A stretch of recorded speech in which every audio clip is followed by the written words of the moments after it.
Ahoy, friends. It's me, Dave Landau. After a long night on stage, I like to kick back with a captain's hat and a fine cigar and watch the Dennis and Andy show. These guys are huge nerds, but they're the kind that you actually want to hang out with. Enjoy them. I do. Well, hello, everybody. We're back with another exciting, titillating. Is it titillating or titillating? Titillating. So T-I-N-T?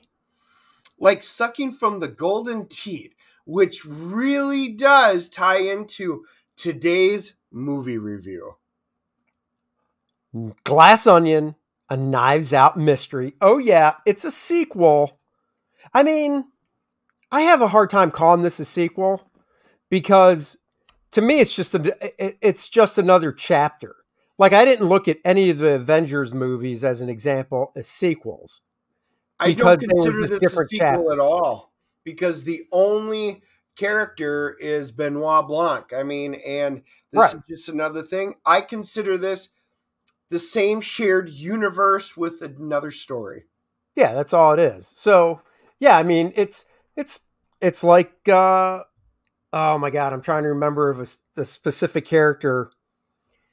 I used to read James Patterson novels a lot with this one specific character, you know, a cop, obviously. And it's kind of like just another novel or whatever. So anyhow, we both enjoyed the Knives Out movie. We both enjoyed that one. So we definitely wanted to give this one a shot. And this one actually had a theatrical debut in November. And then it was roughly, I think, a month later, it dropped over the holidays on Netflix. Yep. It's still in theaters, I believe. So if you don't have Netflix, you can go check it out there. So I told Dennis, I said, guess what's out on Netflix? He's like, what? I said, Knives Out, Glass Onion, whatever. I always do it backwards. I know it's Glass Onions, Knives Out Mystery. So we watched it. On Netflix. On Netflix. Unlike the previous review, if you haven't seen it, we reviewed the menu that we put up a couple days ago. So go check that out. Let's just say we had a little disagreement about that movie. I think this movie, we are on the same page. We've not yet talked about it between ourselves, so you guys will get the fresh take.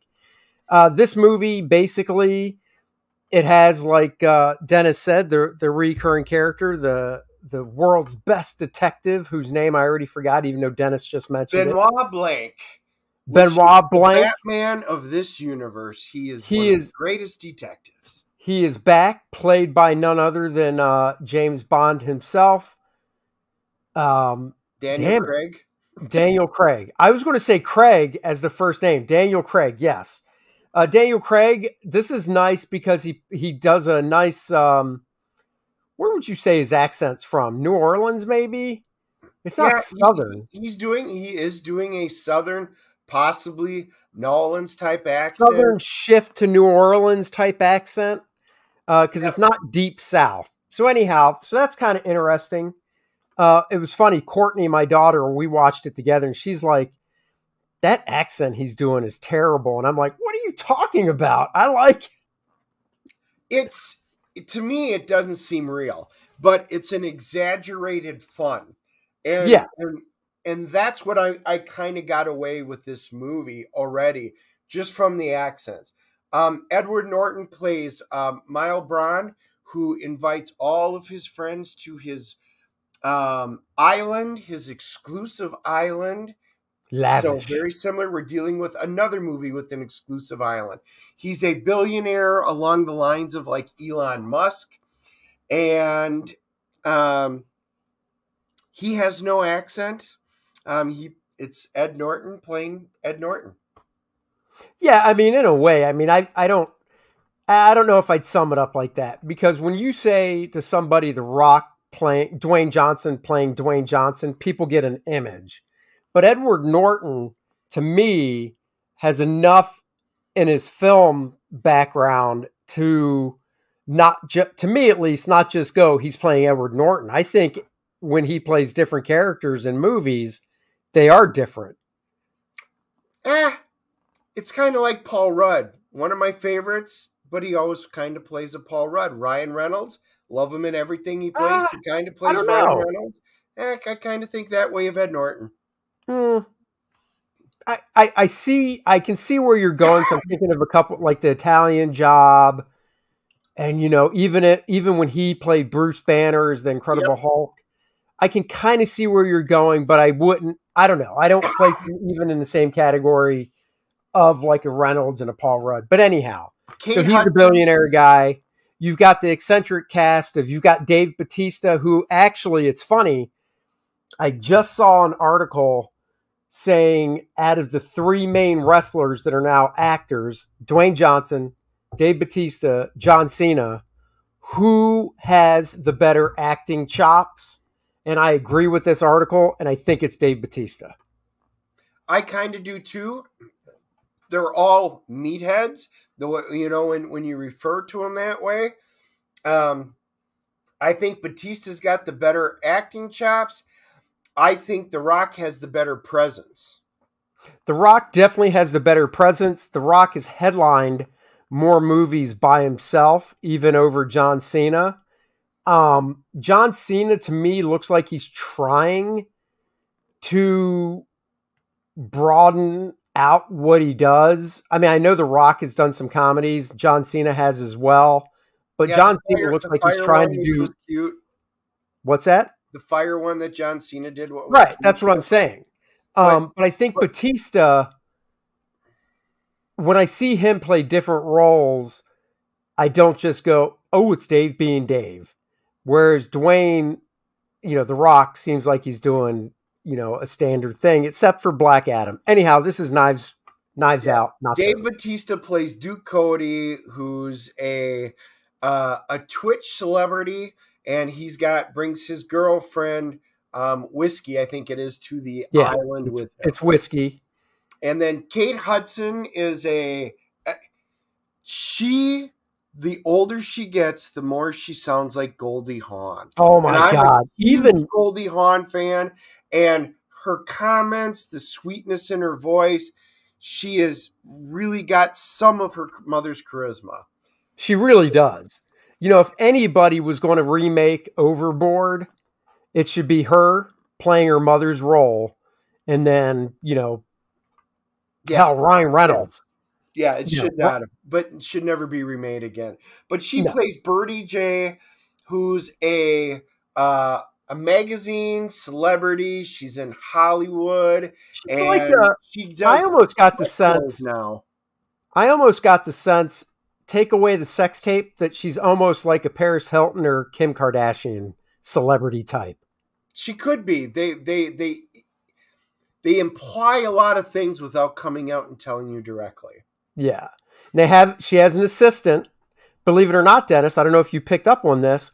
The actress that plays her assistant was in Daredevil. Oh, yeah. No, I saw her. As soon as you saw her on the face, you're like, oh, that's Jessica. Jessica Henwick. She's actually, I adore her. So I thought she was fantastic. And then you have, I'm trying to think, who are we missing? Besides Catherine Hahn. Catherine Hahn, that's it. Yeah. Well, no, she's a governor. Oh, yeah, you're right. Governor wants to be a senator. She's current governor.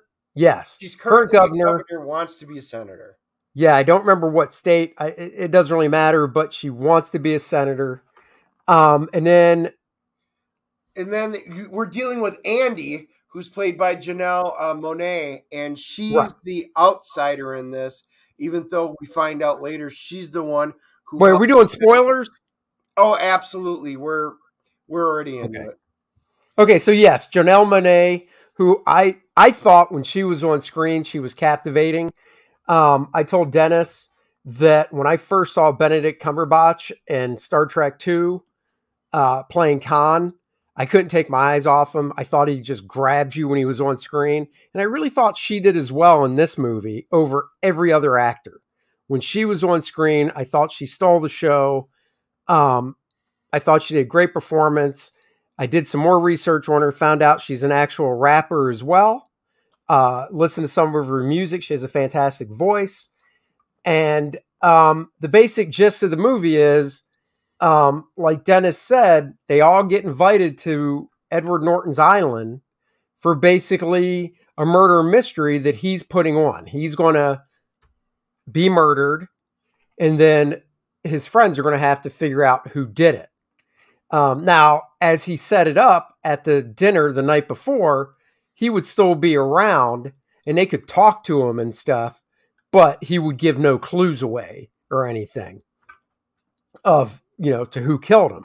And he paid this famous author to write the script for the murder and stuff to make it really involved, so it wouldn't just be something that they could figure out real easy. And they were all surprised when Andy showed up. Well, yeah, because the backstory is she introduced Edward Norton's character to everybody else, and they were all nobodies at the time, hanging out at this specific bar and stuff. The bar was called the Glass Onion, and she introduced all her friends to Ed Norton, and Ed Norton, long story short, becomes rich with Andy. They're kind of like a partner, and that's where he makes his money. And through his influence, he helps out all the other people become what they are today. So, but they had a falling out. Andy and Edward Norton had a falling out, and that's why they were surprised when she showed up. Andy showed up. She basically got removed from the group. She gets forced out. And then he also finds out that we did miss one, Leslie Odom Jr., because he plays Lionel and Toussaint. And that's right. They've created this new energy source that he kind of wants to. Right. He's a scientist. To the world, and he's the scientist. So, yeah, basically, Ed Norton's character helps everybody with their failing or fledgling careers. Yes. And I knew we left somebody out, so I'm glad you brought it up. And he was good, too. He was really good as well. I mean, I thought the whole cast really gelled together as an ensemble and worked off each other very well. And they all had very distinctive personalities and stuff. And that I agree with you on. Actually, I think, to me, the story itself was kind of lacking. It was way too long. They needed to shave 20 to 30 minutes off this movie. But what really worked in this was the cast ensemble. It's a 2-hour and 19-minute movie. Yeah, and it could have been 2 hours. Under 2 hours. And but the chemistry that all of these characters had worked really well. And that really is the strength of this movie, is I enjoyed who the characters were and how they were played by each person. The storyline was weak. The thrilling, the suspense, the mystery was weak. But the characterizations and how everybody came together and the interaction was so fun and enjoyable. It kept me enjoying this movie. Yes, that's what kept me entertained throughout it, because it wasn't, so they have the dinner. To get back to it, Edward Norton wants to host this murder mystery. Somebody kills him. They have to figure out who it was. Well, I love it. Mr. Daniel Craig, world's greatest detective, at dinner, just stands up and lays out in less than 5 minutes everything and who the killer was, everything. And Edward Norton gets pissed off and goes to talk with Daniel Norton privately, and he's like, "Do you know how much I paid for the writer to write this scenario?" And basically, you blew it in 5 minutes. So that was entertaining, It was. My favorite character is from the very beginning of the movie. So each person gets brought. So this box gets delivered to everybody. And it is one of these puzzle boxes where you have to figure out how to open it. And there's ways. Is it sound? Is it light? And then as it opens up, and you have to keep solving each riddle within the box. And as you solve one, it opens up and another riddle comes. So they're all together on the phone doing it. And they're all trying to figure out. And Duke's mother is in the background, played by Jackie Hoffman. Oh, it's this type of a puzzle. Ma, stop. Yeah, Batista was great yelling. And Dennis usually refers to the character name, and I usually refer to the actor. So I'll usually interject like this just so you know who we're talking about. That's Dave Batista's character. And yes, his mom's in the background nagging him about how to open the box. And she's right. She's every single thing. Because it's not just open the box, you're done. Then it's another puzzle, then another puzzle, then another, until you get to this onion, basically, that unfolds in it, and you pull out the invitation. And she knows everything. So that was good. She was fantastic, and you couldn't help but laugh at that. And there are a lot of guests in this. So Ethan Hawke gets on there. They're on the boat, they're on the dock. And all of a sudden, Ethan Hawke comes walking. He looks all suave when he gets out there. And he basically, all he does is shoot something in their mouth, throat, because it's COVID time and they're wearing they all have masks on. And he goes, you no longer need masks. Well, what have I? You no longer need them. That was his entire line. Now, who was in the movie that I didn't see? Who? Joseph Gordon-Levitt. Who was he? Where was Joseph Gordon-Levitt? Because while you're thinking about it, he wasn't in the movie. He was the voice of the dong. Where it goes dong, and he goes, I paid so-and-so to do that. That's the voice of him. Okay. Yes. There are a lot of guests in this, fun little guests. Kareem Abdul-Jabbar, you see, with Natasha Lyonne from Orange is the New Black. Stephen Sondheim, Hugh Grant's in it. They're all on like this Zoom call. And then Serena Williams, is an ad on the wall. And then they're in there having their conversation. And she's all of a sudden the ad turns and she goes, do you need anything? I mean, you're paying for me. Yeah, so to explain a little more, she is so Daniel Craig and is it Janelle Monáe? Yeah. So the detective and the woman that plays Andy are in the fitness center. And he has one of those new fitness things, which is called the mirror.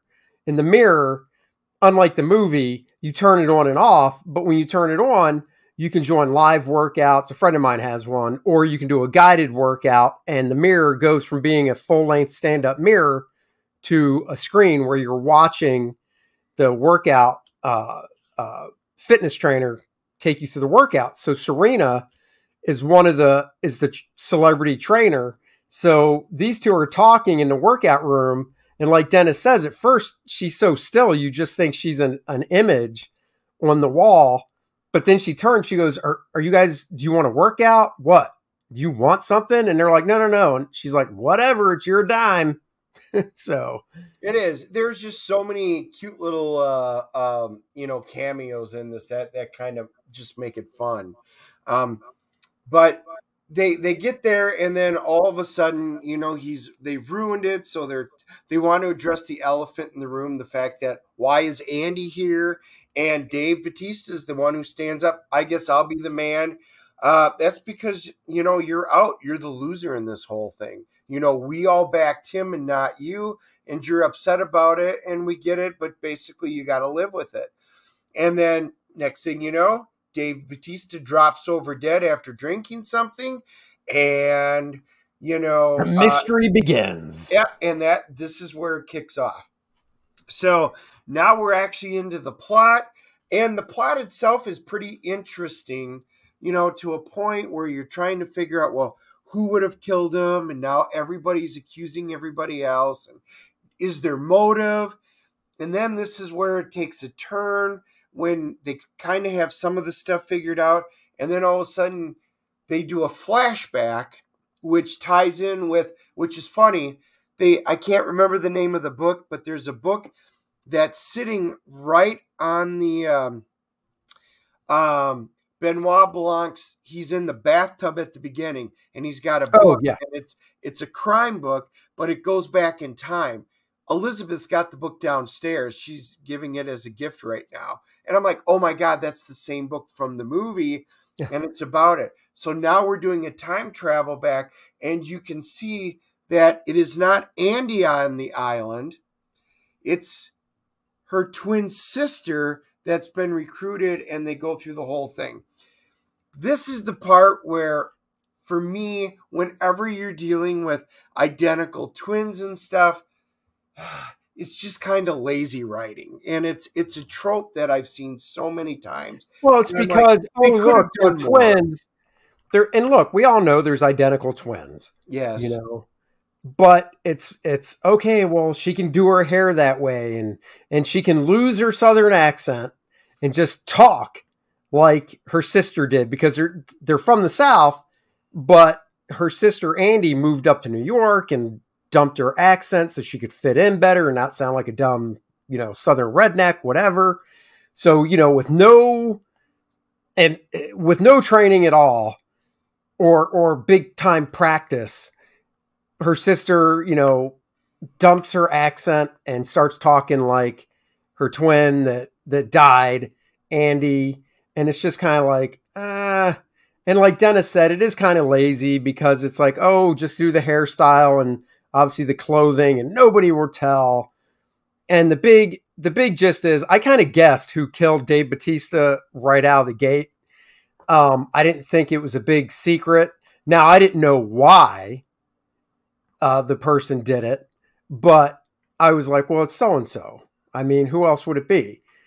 So I guess maybe did you guess that out of the gate? So the two things is, and we always talk about this, as soon as we were watching it, I'm like, he did it. Again, I didn't know why.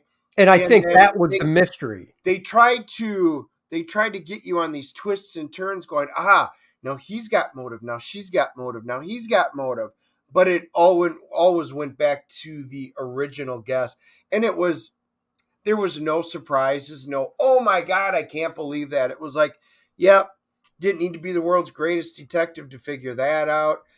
The whole parts about the Mona Lisa was kind of cute, what they did with that. And he actually has the real Mona Lisa there.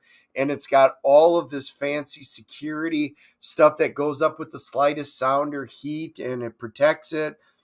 They really did add some cute stuff in there. Well, see, the thing I think they do with these movies is kind of like you said, the overall story itself wasn't super engaging, but the characters were, so that's what enthralled you, but they also think out like the Mona Lisa and why he has it. And then you see the foreshadowing, obviously, when he's showing off all the security around the Mona Lisa. It's going to come into play later, but it's like they don't spend tons of time on the story, but they spend a lot of time on like these little details that they kind of drop in throughout.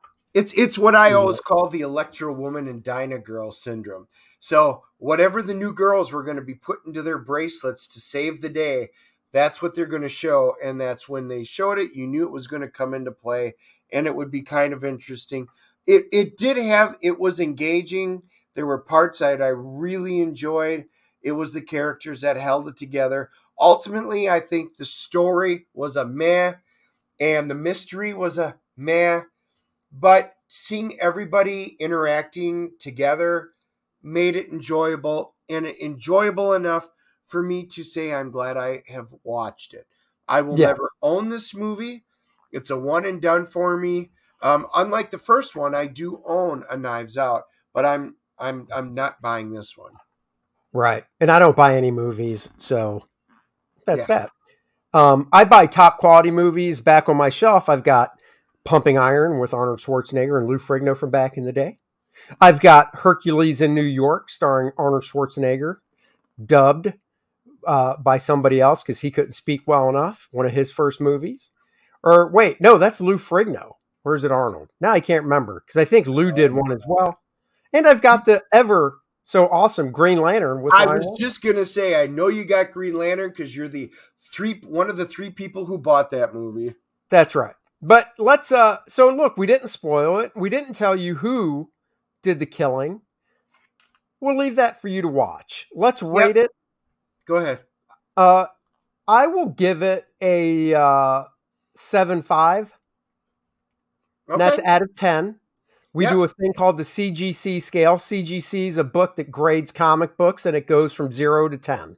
So that's how we do it to be different because we're comic book guys. So I'm giving it a 7.5. Dennis, what say you? And it goes from 0.5 to 10, but minor detail. I'm giving it a 6.0. It was the characters that made this good enough for me to watch. And yeah, it was fine. It was fine. I didn't regret sitting down and watching it, but it's not something I ever have to do again. So, okay. So 7.5, 6.0, 13.5 divided by 2 is 6.75. So there you have it. What does Rotten Tomatoes and all those guys give it? Rotten Tomatoes, apparently the critics love it at a 94. And it's getting a 7.3 at IMDb. Look at that. We are right on target. So, guys, that is the review for Glass Onion, a Knives Out mystery. Take it for what you will. If you're looking for an entertaining movie, it does feel a little long. Check it out on Netflix and do that. Before we go, of course, we'd be remiss if we didn't talk about Kor-Drath, The Reckoning. That's right, the campaign that is blowing up the world. If you like Conan and Game of Thrones with little Dungeons and Dragons mixed in, you will enjoy Kor-Drath. It's a book that I'm drawing, Dennis is writing. We came up with the concept and co-created it together. We are at $73,180, 1,171 backers, 29 backers away from 1,200 backers. I know we can get there to open up some more stretch goals for you guys. As of right now, there's 5 different covers to choose from.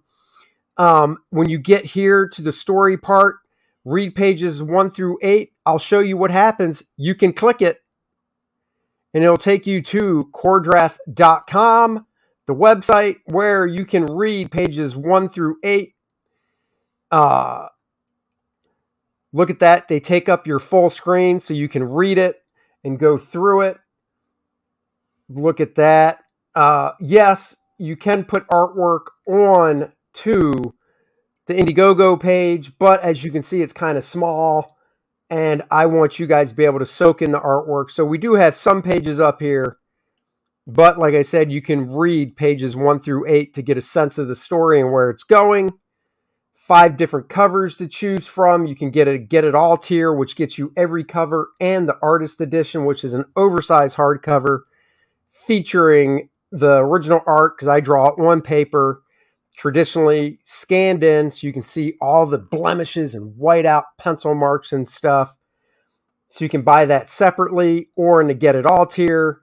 If you go to the website, there's a lot more stuff on the website to look at, and you can click the order button at the top of the website. Go back to it and show you guys right here. Click it, order now. Takes you to the Indiegogo page. So guys, go check out Kor-Drath. Support us, support the book. We are trying to bring you the best storytelling and art that we can. This is through Astonishing Comics, which is my brand. And we hope you guys will go check it out and back it. Ain't that right, Dennis? That's right. Thank you guys for joining us. We appreciate everything. Getting on the mend from being sick over the holidays. So we're trying to kick 2023 and get back on track. That's right. Until next time, guys, we'll see you later. Bye-bye, everybody.